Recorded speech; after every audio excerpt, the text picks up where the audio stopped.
everyone, and welcome to the season finale of Fandom Academy Season 2, Episode 13, I think. We have a big show today, talking a full series review of What If Season 2, halfway mid-season review of Percy Jackson, and a preview of the new year we are in. Welcome to 2024, and let's get things started. As always, the new year didn't change anything. I'm still joined by Layla and Jaden. How are you guys doing today? I'm good. Happy New Year. It feels great to be back. We've got such an exciting year ahead of us. It's almost our 1 year anniversary of Fandom Academy, which is very exciting. What a year it has been. This is going to be such a good episode. I'm so excited to talk about What If and Percy Jackson and also our most anticipated projects for 2024. Yeah, I'm doing pretty good. 2023 was a pretty solid year, I gotta say. I'm super excited for 2024, and kind of like Layla said, we have a lot to look forward to. So yeah, let's get right on into this episode.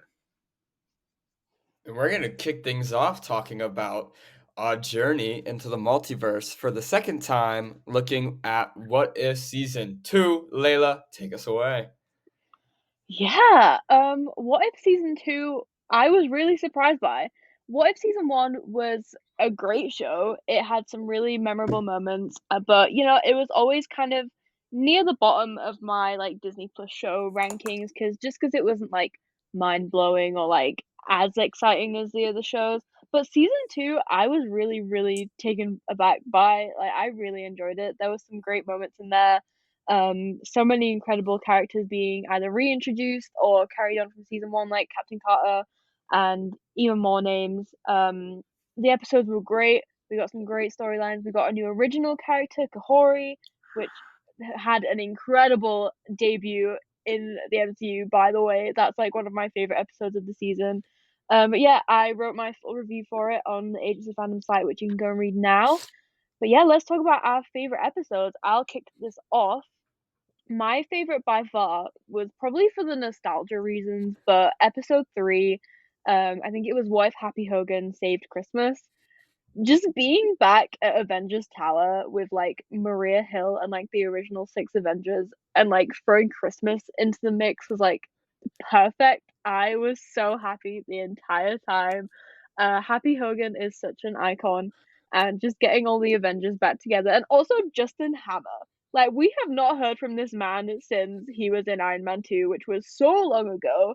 Sam Rockwell returned to voice him, and I just think it was a great like continuation of his character. And yeah, I loved that episode so much, but also Kahori's episode was just incredible. CJ, what about you? What were your favorite moments from What If Season 2? So, my favorite episode, I've gone back and forth on this, but I think I'm going to go with what I originally said was my favorite episode, and that's What If Peter Quill Faced the Avengers. I believe it was the second episode.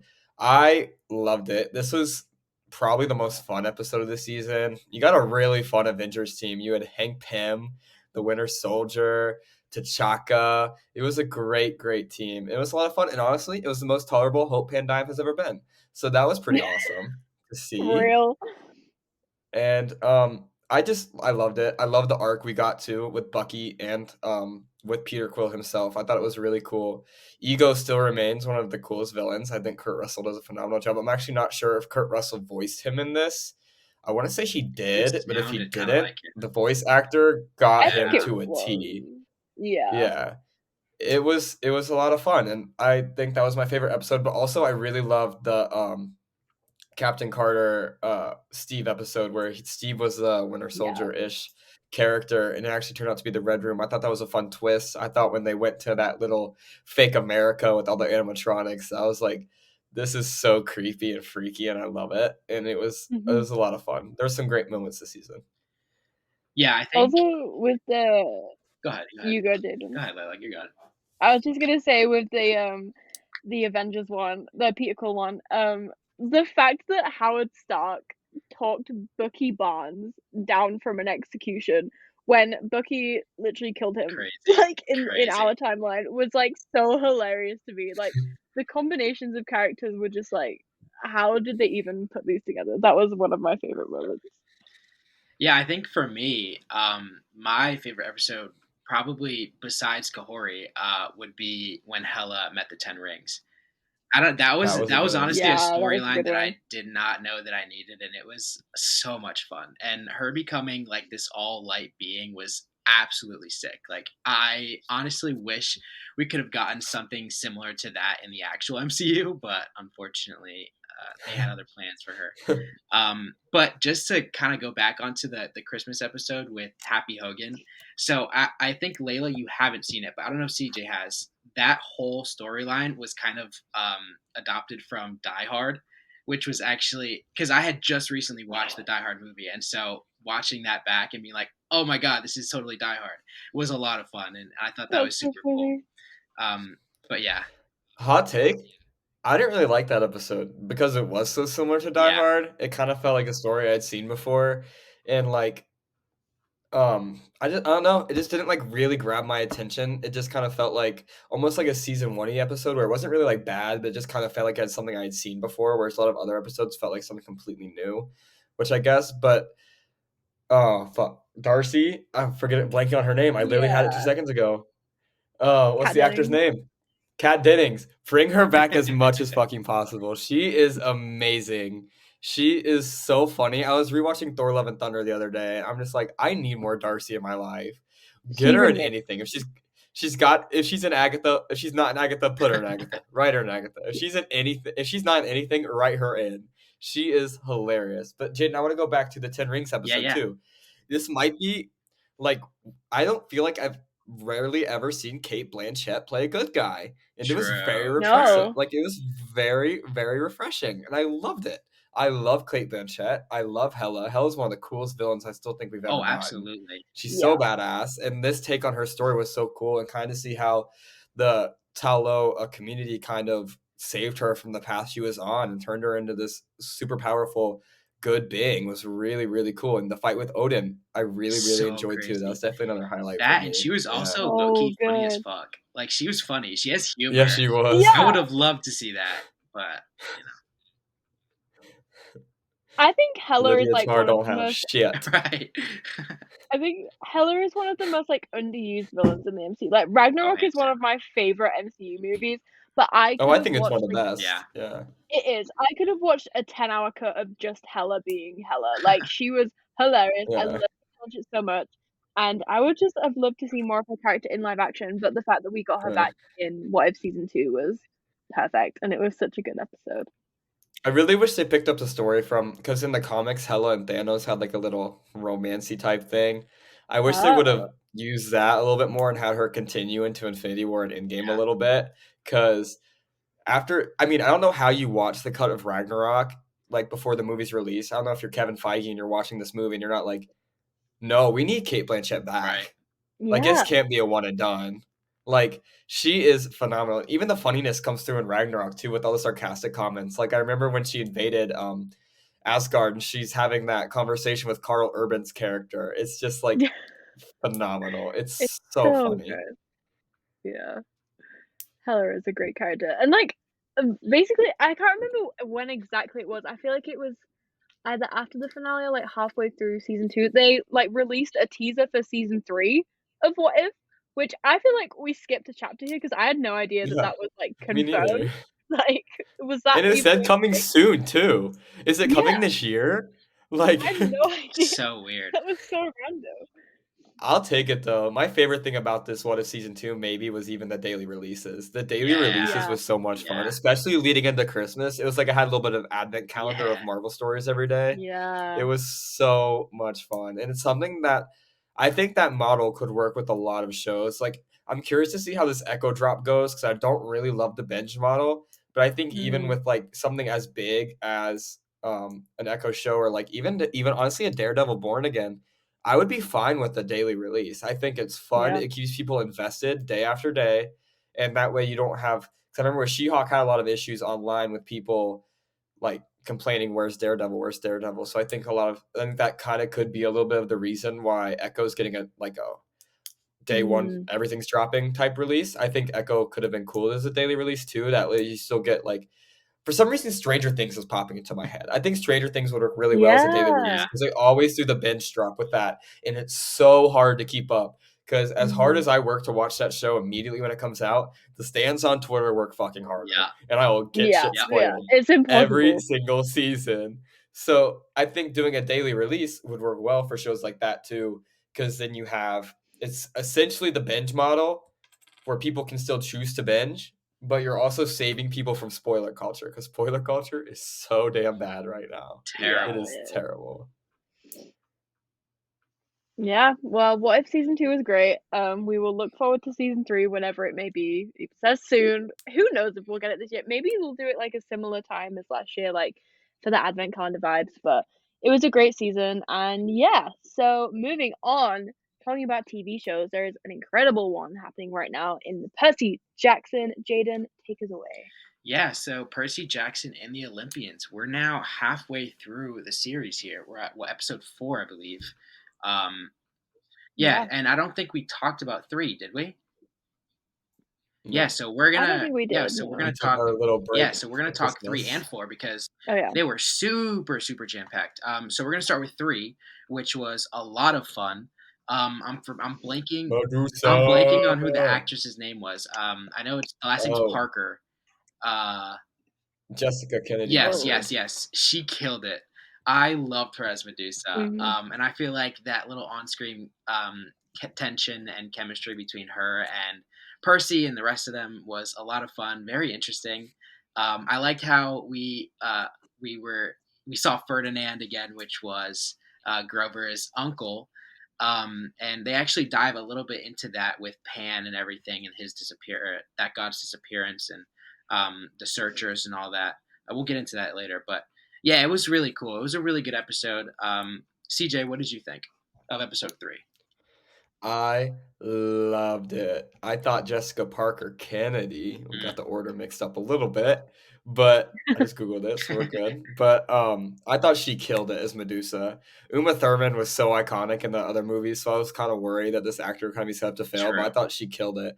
The only tiny complaint is that Medusa fight maybe lasts a millisecond. Yeah. Like, it is way too short, but it was still delivered. All the characters are fucking phenomenal. Leah Jeffries continues to blow me away every single week. She is so good as Annabeth Chase. And Walker, I can't say enough good things about Walker. He is just the perfect. And even Arian, at the end of episode 3, Arian killed it. In that little monologue he had in Medusa's basement, it was phenomenal. And then we'll talk about the jump scare at the end of episode 3, I'm sure, in a minute. Stop it. Layla, what did you think? I really loved episode 3. This continues to, like, obviously I haven't read the books, I haven't watched the movies, I have no idea what's going on, but it continues to blow me away every week. I'm so invested. Annabeth could be one of my favorite characters ever. Annabeth and Percy, I feel like I'm reading like the most slow burn fan fiction I've ever read in my life. And I'm so excited to see where that goes. But just the dynamic between the 3 of them, Grover, Percy, and Annabeth, like the way it continues to grow every week, I love so much. I loved Medusa so much. I was watching it with my sister, and obviously, like, we knew it was Medusa. I was like, doesn't she have like snakes in her hair? And then obviously they started like unraveling, and I was like, oh, okay. She looks so good too. She was stunning. Amazing. Yeah. And I was like, okay, she is the bitch with snakes in her hair. Okay. But like CJ said, I think the fight should have been a little bit longer because it was so amazing. But yeah, I love this episode a lot. And I'm just gonna say it because we're gonna talk about it anyway. But Lin-Manuel Miranda, I'm gonna fucking die because this man, I cannot take him seriously. Like, yeah, me neither. Anything, like, after seeing him in like press tours, whatever, I cannot look at that man without thinking, what the fuck? Me encantó. I was gonna sing it, but I was too scared. Like, Colombia. That's the only thing I think of when I look at him. And oh my god, you know what I think of? The line from Tick Tick Boom where he's like, "Can we get some eggs, please?" or something like that. Like, do not get me wrong. This man has given me so much. Like, Encanto is one of my favorite films. Tick Tick Boom is one of my favorite films. Incredible. But as an actor, please, just like, please, And just you can't deny give me it. a minute. Give me a minute. He is talented as hell. Like, the music Oh he yeah. writes, some of the stuff he does, he is And In the Heights. insanely talented. Yeah. Yeah. Like, the music he writes, like, he did the music for Moana, I believe. He did it for Encanto, Hamilton, obviously. He directed Tick, Tick, Boom, which is, like Layla said, it's a top 5 film for me ever. Right. It's so good. But I'm with you, Layla. When I see this man on screen, he is a meme to me. And if he has to get dramatic, I don't know if it'll work. And that might just be a me problem, because I feel like I might be one of the few with I this think problem. that's just an us problem. To be fair though, Like- I will say, even though like a lot of the stuff that you guys are talking about is not like foreign to me, but even seeing him on screen, I was like, there's no way. There's just no way. Like, for some reason, his face is just one that I can't take seriously, especially not being No. a god. And so that is just the whole thing in itself. He's just a meme. I love him to death, but he's just a meme to me. Like, I just giggle every time I see him without fail. And there's like, I want to say none to his fault, but also it is his fault. Like, the Encanto red carpet, like me and Layla just sung, is too much. Yeah. He's iconic. I'm excited to see what he does as Hermes, but I will be giggling my way through it. Unbelievable. The needle drop they had at episode 3 though with Arthur's theme by Christopher Cross, banger. Oh yeah, absolute banger. But going into episode 4, which was also an absolute banger, we got Echidna, I believe was her name, and the Chimera. Mm-hmm. This was so sick. The Chimera looked so freaking cool. I said this for our last talk for episodes 1 and 2. The CGI and the special effects in this series are just absolutely next level. Next freaking level. Medusa looked absolutely amazing. The Chimera in this looks absolutely amazing. And the way that Percy got sick, he was poisoned or something by the Chimera. With the stinger Yeah, thing. yeah. And seeing what's the monument called that the tributes? St. Louis Arch. The tribute to Athena. That was super sick, and seeing him fall from the top of that was absolutely insane. I had so much anxiety watching that. But yeah, I'll pass it to you, Layla. What did you think about this episode 4? I mean, again, like, it just fucking takes me back, like, every week. It's just so good. And, like, I think this episode was really short. Like, when way Percy too was short. facing Under the, 30 minutes was crazy. Yeah. When Percy was, like, at the top facing the monster thing, I was like, it's gonna end, isn't it? Like, I can feel it. It's gonna end, and I'm just gonna be so annoyed because it's a cliffhanger. And then it did when he was in the whatever. I was just like, please, I need more. Like, please make these episodes an hour long, like, at least. But yeah, it was an incredible episode. Again, Annabeth and Percy.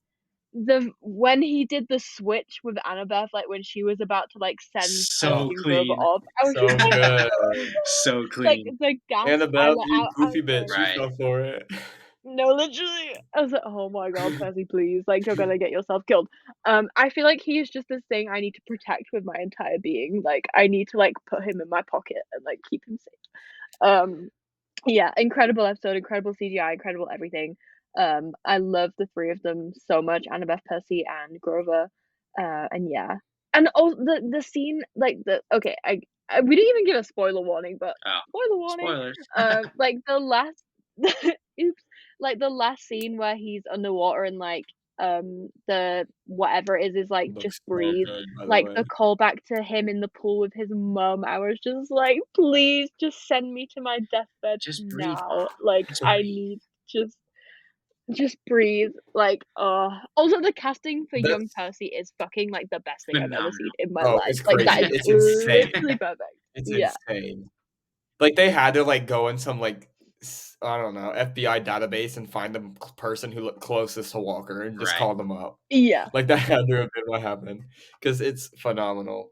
But my reaction to this episode is Athena is one filthy ass bitch. Damn. Literally. So petty. Fuck Athena. Literally. But I thought this episode was incredible. Echidna, the actor who played Echidna, I don't know her name, but she was phenomenally Scary, terrifying. dude. She was like so nice, and she played it so like, she was being so nice, it was freaky Yeah. deaky, like, it was scary, and I loved a lot of stuff we got in this episode. In that moment, I wanna take it back to that moment for a minute in the water. That fairy or whatever was talking to Percy, how it kinda, like, blended in with the water so well you could barely see it, Yeah. but there was an outline you could see.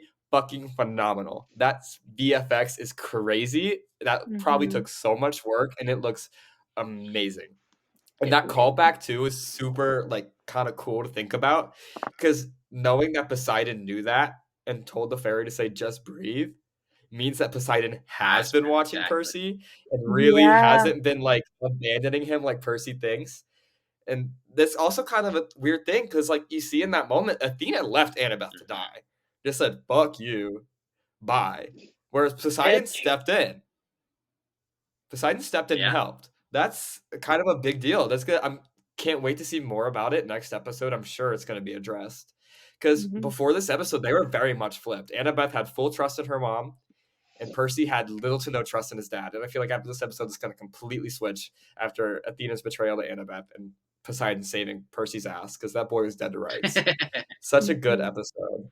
Yeah, I So good. It's just way too short. When the episode ended, I looked at the clock. I was like, that was literally 29 yeah, minutes.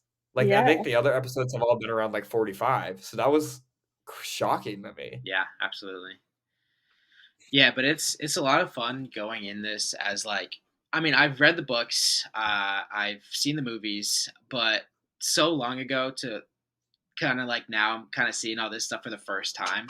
And then when I do see things and I'm able to call back, oh, that was in the movie, or oh, that's that was in the book, and that was something they discussed. That's a lot of fun, and doing that week to week has been just so much fun. Definitely a walk down memory lane, and it's just been a lot of fun. But Layla, do you have a favorite moment or a favorite character even so far? Now that we're halfway through the season, Favorite character is Annabeth. I just think she's a fucking legend. Like, every single episode, like, she always has, like, the same answer to a question where she's like, "Yes." yeah, Like, she's just so, like, It's so she's got yeah, such a iconic. fucking good attitude, and, like, she's just like, I love her so much, and just, like, the bit where, I forget the name of the other forbidden child, that Alia, died, Thalia. um Tha Thalia, yeah. When Percy was like, "Oh, so you had to earn Thalia's trust. Is that what you're doing with me? Like, you're giving me a hard time to earn your trust." And she was like, "I don't know, maybe." Like, that's just so, like, of course that's why she's doing it. It's just so perfect to me, and I love them so much, and I need to know where they end up immediately. I love them so much. absolutely. Yeah, this week to week has been rough. It's Yeah. been rough. As the minute the episode ends, I'm like, I could watch 20 more episodes of this before I go to bed tonight. Literally. Like, it's literally probably one of the best shows I've watched in the past year. Like, it's been Mhm. crazy good. It's so much fun to watch. It's the little details too. There was this little detail in this episode where they're walking through the St. Louis Arch, and Annabeth's talking how it's a temple to Athena, and Grover's like, "Well, the humans think it's something else," and it shows like the stuff about the Yeah. natives of that land, the Midwest and the Midlands, and it was so cool to see they're also honoring that as well as honoring the Athena's temple as well. I thought that was a really cool detail. Yeah, this has been a lot of fun. I feel like even with kind of bringing it back to like Camp Half Blood, like they've been doing so well. Camp Half Blood was so sick. I really hope we do get to go back and revisit some of the characters that we have there that are oh, No, that it's right. we Yeah, I know, will. I know. Oh, I oh, want to we do it will. soon. I feel like I'm jumping ahead because now I'm starting to remember things. I'm like, oh my god, this happens and this happens. It's like, what's gonna happen here? Yeah. So it's so exciting, so Yeah. exciting. But yeah, that's gonna do it for our Percy Jackson talk. Unless there's anything you guys would like to add. Watching the little clip they put after the credits for next week, and I see a Oh, certain yeah. rated R superstar. Edge is finally in the trailer. We're getting Ares next week, it appears. And I am so fucking excited. Edge is not one of my favorite wrestlers, but I love Adam Copeland the human, and I'm so excited for his arrival into the series. He's done some great acting before on like some Viking related stuff, But him in this role is going to be so perfect. And you've seen in the trailers, his fight with Percy is going to Sick. be insane. So sick.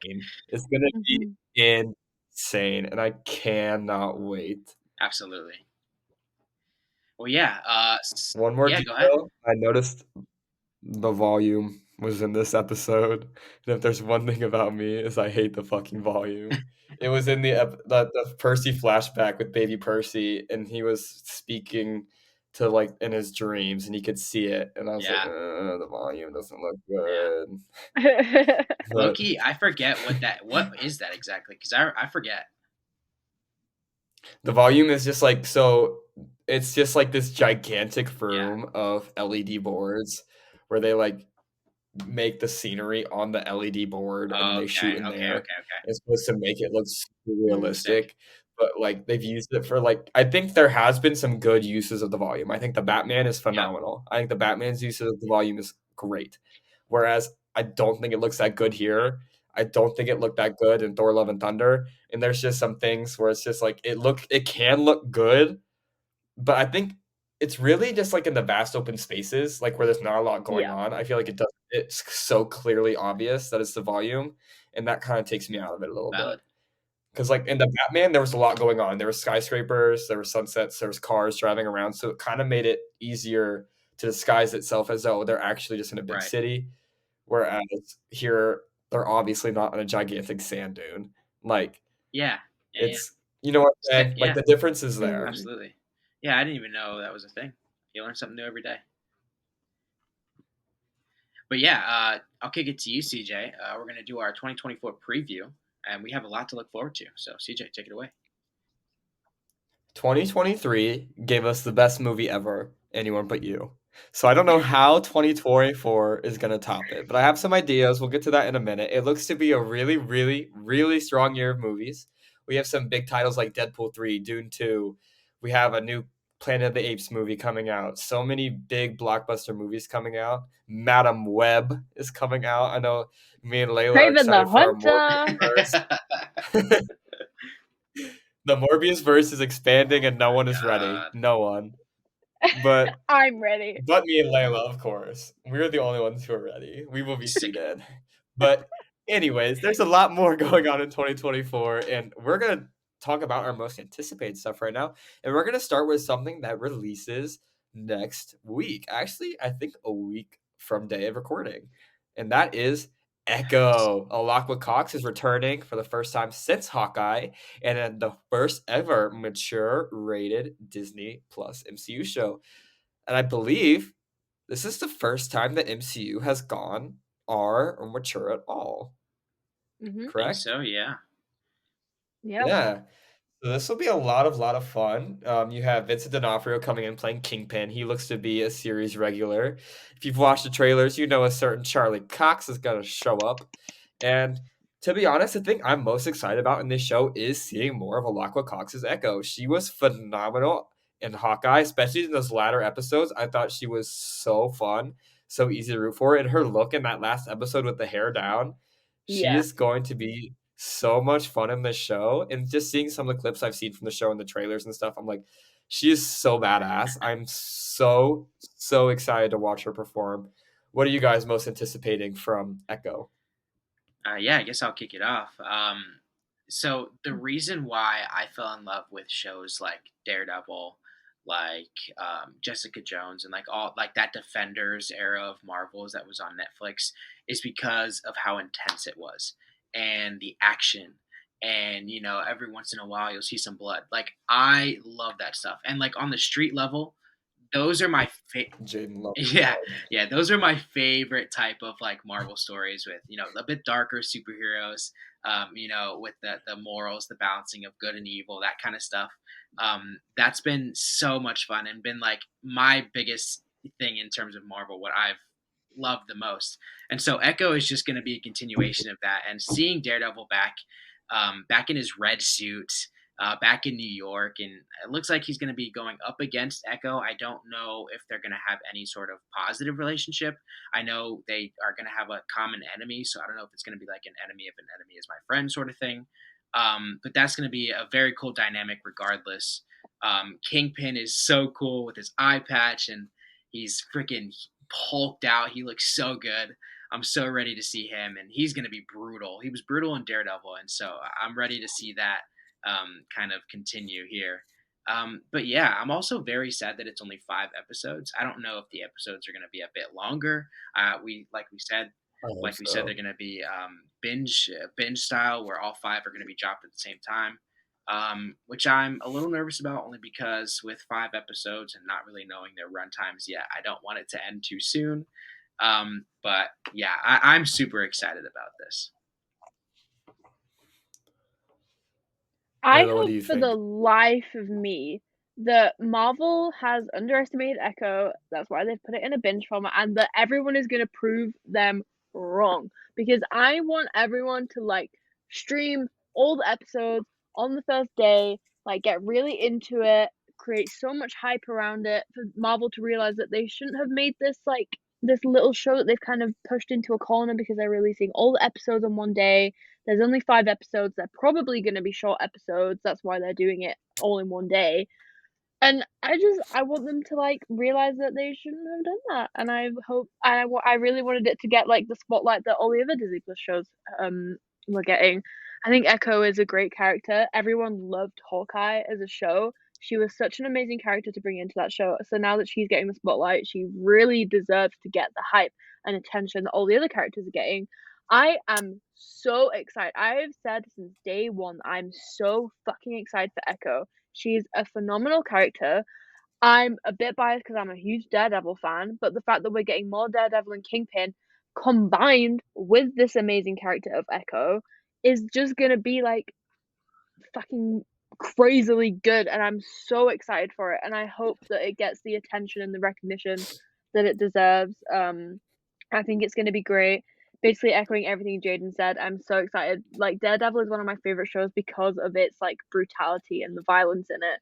That's what carries the show. It's great, and seeing that in Echo will just be like a new form of that, and I'm so excited for it, and I think it's going to be great, and I have really high hopes for it. It seems like since No Way Home, people have been clamoring for this like brutal type Daredevil project, and it looks like we're getting it Yeah. back on the streets of New York City. It's gonna be so much fun. But honestly, one of the aspects I'm most excited for the show to dive into is the native aspect of Echo's character, Alaqua Cox, Yeah. being that heritage. And it looks like from the trailers and stuff, they're gonna try and tell that story, which is so cool. Because I will say it till the day I die. It's done a lot better in the past few years, but this is one area of representation that has not gotten enough of like big projects, and I'm so glad with Killers of the Flower Moon, with Prey 2 years ago. Mm-hmm. Now I think, and with this now that and Cohorty too, that the MCU especially is starting to touch on it too, because these people deserve so much more representation than they get, and I'm so excited we're getting it. And Echo and Alaqua Cox are the perfect combination to do that in the MCU. But one thing you mentioned, Jaden, that kind of intrigued me was whether Echo would be like a good guy or a bad guy type person, this character. I think she'll be kind of walking the lines a little bit for sure. Mm. And Hawkeye, towards the end, she seemed like she was more of a good guy, but at the beginning, she was definitely not a good guy. So I think she'll probably do that a little bit more in this series. And the tagline for the series has kind of been take down the king for a new queen or something like that. So it almost makes me wonder if she's going to take the place of Kingpin and running all of his terrible things he does. So I'm very intrigued. The series definitely has my attention. I will probably try and watch all episodes in one day, but if they're an hour, no promises, because Yeah. I got a tight schedule. But I am very excited, and that's low-key why I hate binge models too. I don't have enough time to binge it all in one day like I want to. But I'm very excited for the show. I'm sure we'll talk about it next week, because hopefully by next week's recording we'll all have finished it. Yeah. Yeah, So I think so. yeah. So it'll be a lot of fun, and I'm very excited. But I'm also excited about a couple other things heading into 2024. Things like Deadpool 3, which I'm very excited for. Dune Part 2, which I would be a lot more excited for if Austin Butler wasn't in it. And plenty of other stuff. And we're going to actually go down here. We're each going to give a movie and a TV show. And we're going to talk about a little bit about the things we are most excited for in 2024. So I will start, and I'm going to start, and this will come with no surprise. I am choosing Glenn Powell's new movie, Twister, set to release this summer, featuring Daisy Edgar Jones alongside Glenn Powell. A sequel to the 90s classic movie, which if you haven't watched it, please go watch it. It's actually really fun, despite its silly little concept. And the silly little concept is returning, where this one poor town is probably going to be hit with a bajillion tornadoes in the span of 1 month. That poor town. But Glenn Powell is going to make the tornadoes hot, and it's going to be a lot of fun. And I'm very, very excited for it. I love it. Also, I don't know if it's out in the US, but I know it's coming out in the UK this year. Have you seen Hitman with Glenn Powell? So it released at a festival. Mm-hmm. And Netflix has the rights. It is supposed to come out this year, so it'll probably come out on Netflix, unfortunately. But everyone who has seen the movie says that Glenn Powell is a movie star and that it's like a rom-com with a hitman involved. Because like I think the idea of it is Azria Jones. She is my wife. She's my favorite fucking person in the world. She was in Triple Frontier. She was in Narcos. She was in Morbius. She's a fucking icon, and I love her. Icon. But she's the love interest to Glenn Powell in this movie, and Glenn Powell is like a hitman on the side, and he looks really, really funny. If you Google the picture of Glenn Powell hitman, he has some weird ass haircut. It's hilarious. It's giving Argyle. She hires him to kill her ex-husband or husband or something. I don't know. I haven't seen it. Obviously, I just know the synopsis that Google gives me. And they fall in love. And you know what? A rom-com with some killing and Glenn Powell and a silly haircut. Here for it. Because if you've seen any rom-com, we've had 2 10-star rom-coms now with Glenn Powell. 2. And we're going to have to get a third. And I guarantee you it's going to be 10 stars. And once he proves it's 10 stars, he owns rom-coms. I don't want to hear shit from nobody. Because Hitman is coming and it's going to deliver. And we're all going to watch it. And we're all going to thirst over Glenn Powell like we do every single day. And all these people jumping on the bandwagon, welcome. I'm glad you're here. Because it's been damn time this man got his flowers. Because he is top 1 hottest man on the planet. And he never gets talked about, ever, in that conversation. And I'm very excited he's thriving. It makes me so happy. He is an icon. I just had to bring that up because one of my friends, Josiah, he saw the film at the film festival and he said that it's going to be his favorite movie of 2024. So I'm excited for everyone to see it. Yeah, I've heard nothing but great things. So I'm very, very excited for it. My most anticipated projects for this year, I'm going to pick 2 movies because I'm very biased. Freaky Tales and Drive Away Dolls, both starring Pedro Pascal. And obviously they both have an incredible cast besides Pedro, but this is just so exciting for me because I get to see Pedro on the big screen again, which doesn't happen very often. Like the last time was Unbearable Weight of Massive Talent, and whilst that was a phenomenal film, I'm excited to see him again on the big screen. I love him so much. But they genuinely seem like such interesting films. Like Drive Away Dolls, they've released a few trailers now. Looks crazy. Like it has like an amazing cast, and I think the storyline is great. I think my prediction is he's going to be in it for like 5 minutes and then get killed, which happens a lot with Pedro, but he's there, so I don't mind. Freaky Tales, we don't know that much about, but the synopsis sounds cool, I think. Like something about looking like at the cast right now. Yeah. It's crazy. Ben Mendelsohn, Jack Champion, Angus Cloud, Normani, Dominique Thorne. Like that's a crazy cast. It's insane. So I think those 2 are going to be some really great watches for 2024. And obviously I had to pick them because Pedro is my man's. Jaden, how about you?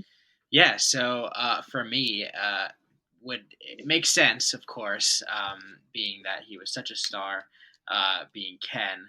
Ryan Gosling's next film, The Fall Guy, is supposed to be coming out this year, and that shit looks so good. He's going to be a lot of fun. I mean, he brings himself to every role, and he just kills it. Even in the trailers, like, you just know he's going to kill it. He's going to be exactly himself. Like, I feel like this guy doesn't even act sometimes, because even I watch his interviews, and I'm like, he's just playing a character. Like, he is just a character his whole life, and I'm so here for it. Emily Blunt seems like she's going to be a lot of fun in this too. And I think Aaron Taylor Johnson's actually in this. So it's going to be fun. I'm very excited to see this film.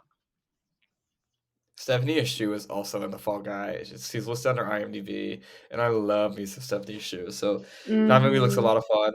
I'll be seated, Also, this and I'm year, really excited for it. honorable mention, Zendaya is going to have a pretty big year. She has her movie Challengers coming out, which I posted. The best movie of all time that I will be seated for in 2 seconds. Right. Yeah. And Dune Part 2 is pretty exciting. So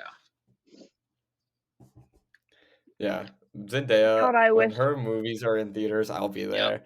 I remember with the first Dune movie, she was advertised like I knew nothing about Dune before this movie. Fuck off. She was in every single trailer for like a majority of the trailer. So you're like, oh, she's gonna be in the entire movie. We're gonna be fed with Zendaya content, and then she's maybe in 15 minutes. Maybe. Not even that. They knew exactly what they were doing. Yeah. But guess what? In those 5 minutes, guess what she served? Karn. And that's exactly right. And she's going to do that again in Challengers, and she's going to do it again in Dune Part 2.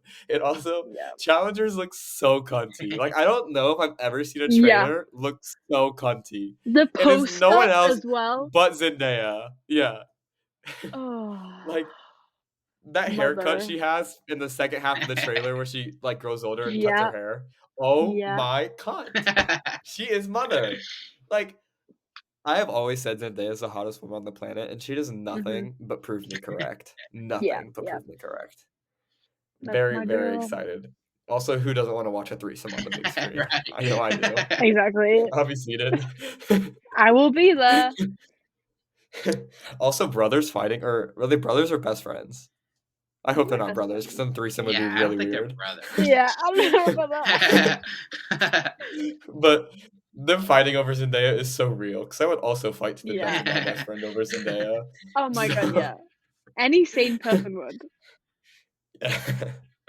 So that'll be a lot of fun. It comes out on my sister's birthday, so sorry, sis. Be missing that one.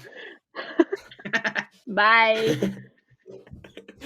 But let's move on to TV shows. We have a lot of great TV shows coming out this year.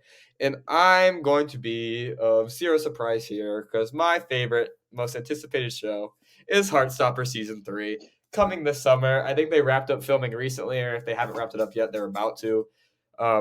If you've read books 4 and 5, just buckle up. Yeah, it's going to be a little bit of a...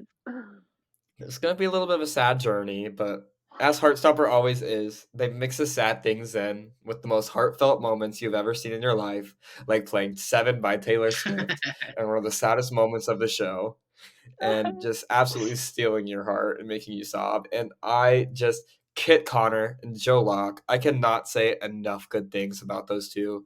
They bring everything and anything that you could possibly ask for to these roles. They're charismatic, lovable, hilarious, heartwarming. They really both just grab your heart, and when they need to, they crush it. They crush it. And I am confident that's probably what's going to happen in this next season. But as always, I'll be seated. I'll be excited. And let's get some more Taylor Swift. I have a couple ideas of some songs I'd like to hear. So let's do it. They're my Wiccan and Hulkling. They're my Wiccan and Hulkling. Oh yeah. Now that we have Joe, because I know before Joe was even casted, that was like the fan cast. Like I think I started seeing that immediately after Heartstopper Season 1 came out in like 2021. Yeah. Like people were immediately calling for that, and I was like, you know what? You're right. Yeah. And then Joe got casted as Wiccan, and now they have no choice. They have absolutely zero choice. Let me grab a little comic book here. I know I have somewhere. Do I have it? He's rooting for it. Right. Anyway. Look at Wiccan and look at Hulkling. Is that not Kit Connor and Joe Locke? Oh my god, yes. We love to see it. That's like the most perfect thing I've ever seen in my life. I need that. Yes, and their chemistry is already there. You wouldn't need to work hard to get it. No. So if we don't get it, Marvel Studios, you'll be hearing from me. Missed opportunity. We will be under your bed. And not only will we be fighting to get Kit Connor cast as Hulkling, we'll also be fighting for Morbius to be added to the MCU. So be scared. So real. So real. You had me. I'm very excited for that. We're back on our Quiet, Morbius shit. Jaden. New year, same me. 2020 Morb is just to begin. 2020 more. Welcome to the new year, Okay. ladies and gentlemen. The year of Morbius. Oh my Y'all god. gonna be real shook when Madam Web is walking out in the end credit, and then all you hear and say, "It's Morbin time," and then Morbius comes out of nowhere. Y'all gonna be real shook. And who's gonna be there to say, "I told you so"? Me. And guess what? You're gonna love it. And then at the end of Craven the Hunter, Craven's gonna be like doing some vegan shit with the man bun, ordering his coffee, and then he's gonna leave the store. And guess who's gonna be sitting there with his coffee? Morbius, saying it's Morbin time. And then we're gonna have the Morbvengers. He's gonna say, "I'm putting together a little team." Yep. It's the Morbiverse. And then it's over for whoever is that Spider-Man, because the Morbvengers are coming, and I hope they win. Oh my god. I've never needed anything more. Clip it. Okay, moving on. My most anticipated show of 2024 is, I think I'm gonna go with Bridgerton. I was between Bridgerton and Agatha. I'm very excited for Agatha. I'm sure we'll talk about it. But Bridgerton has always been one of my favorite shows. I'm so intrigued by the Colin and Penelope storyline. At the end of, okay, do I talk spoilers? No. Okay, there was a big reveal at the end of season 2, regarding Penelope, and it kind of messed with a lot of her relationships and friendships. So I'm so intrigued to see where that goes. And just give me more Kate and Anthony, Simone Ashley and Jonathan Bailey. They are the hottest couple on TV I've seen in a minute. They are perfect. I'm in love with them. I want to be them. I want to be with them. I'm in love.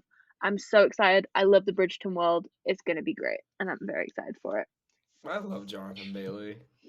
Me too. He's such an icon. Like, I love him. All right, He's in Jaden, Wicked, what about right? you? Yeah, I he think is. he's in Wicked. And that comes out this year, too. Yeah. Yeah, Does it? it does. Yeah, the end of this year, like Thanksgiving this year. Oh, damn. Arianators, get ready. Yeah, so for me, most anticipated TV, obviously for me it would probably be Echo. But there's also a couple of cool things that I wanted to mention, starting with the Acolyte, which is we're kind of getting some Star Wars Mhm. content again. I think that and Skeleton Crew are supposed to come out this year. Yeah. Yeah, I And believe so so. that's super exciting because I feel like we've been super dry with Star Wars content. With Ahsoka coming out last year and Mando season 3, I think came out last year as well. Yeah, it did. We want more, and so the Acolyte looks super good. I know Layla and we got a lot of like sneak peek looks at that and Skeleton Crew, which are going to be a lot of fun.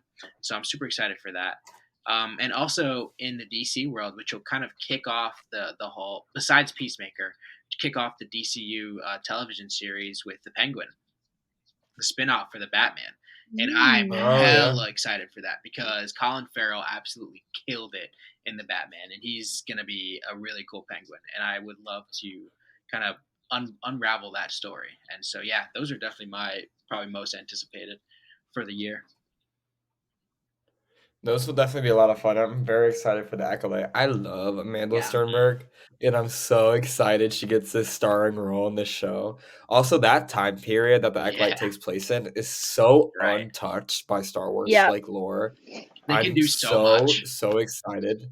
I know. The only thing that's even really kind of touched it was Survivor, when they showed all the stuff from the old Republic, and on that planet, I forget what it was called. God, I need to replay. But I'm very, very excited to see that era and the rise of the dark side, because it's a dark side based project. How many of those do we get? I guess you could say a lot of the movies are dark side based, but be real, they were more focused on the light side of the Force. And this is I'm trying to think of a project. Revenge of the Sith, you could argue, is more focused on the dark side than the light side, but other than that, this will kind of be like the first project where it's really seemed like it is 100% sole focused on the dark side. And that is so intriguing and so much fun to think about. And I'm very excited for it. Also, a really good cast outside of Amanda Stenberg, too. Daphne Keane, Manny. I forget his name. Oh my god, it would be The perfect. star of Squid Games. Yeah. Yeah, I'm looking at it right now. That cast is so crazy. I haven't looked at it in a while. I kind of forget, like, there's hella heads that are so much fun. Yeah. And like the fact that we saw them all on stage at Star Wars Celebration, and like we saw like the snippets for the Acolyte, like that seems like so long ago. And I just remember sitting there being like, "Whoa, this looks like fucking insane." And then they brought the cast out, and like Amanda was dressed as Padme, and I was like, "Oh, icon! I need her in my life." Yeah, I'm very. She's like a big fan. She's a big fan girl, and I love it. She was in Across the Spider-Verse. She was Spider-Bite this year, and I know she was geeking out about that. So yeah, I'm very, very excited. She gets to keep doing nerd content because I love her so much. Yeah, but it looks to be a solid year. We just touched on movies and TV. We're supposed to get rep TV and debut TV this year. Me and Layla are going to the Eras tour. We're both going multiple times this year. Yeah. I'm sure we'll get new music from tons of our favorites. Rihanna is rumored to drop this year. Girl has not dropped since 2016.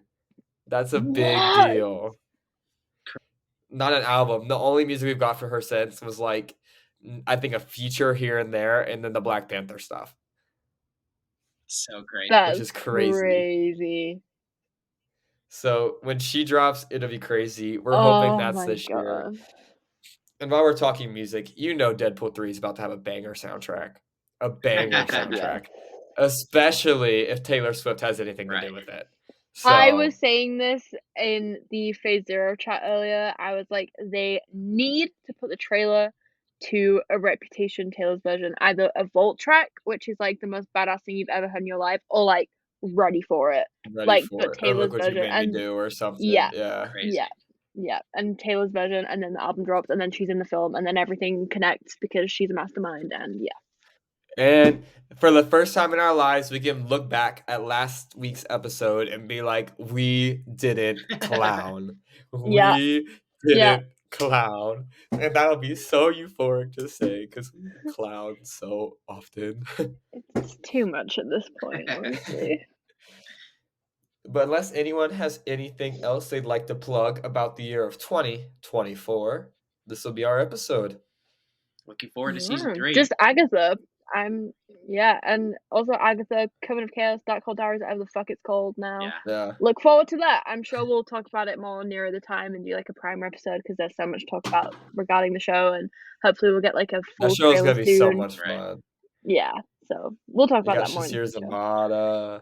Oh yeah. You got Catherine Hahn, Joe Locke, Patty LuPone. Mother Catherine. I'm hoping some more WandaVision cameos. I'd be honestly kind of surprised if we didn't get Kat Dennings and Jimmy Woo in that show. Oh, I would die.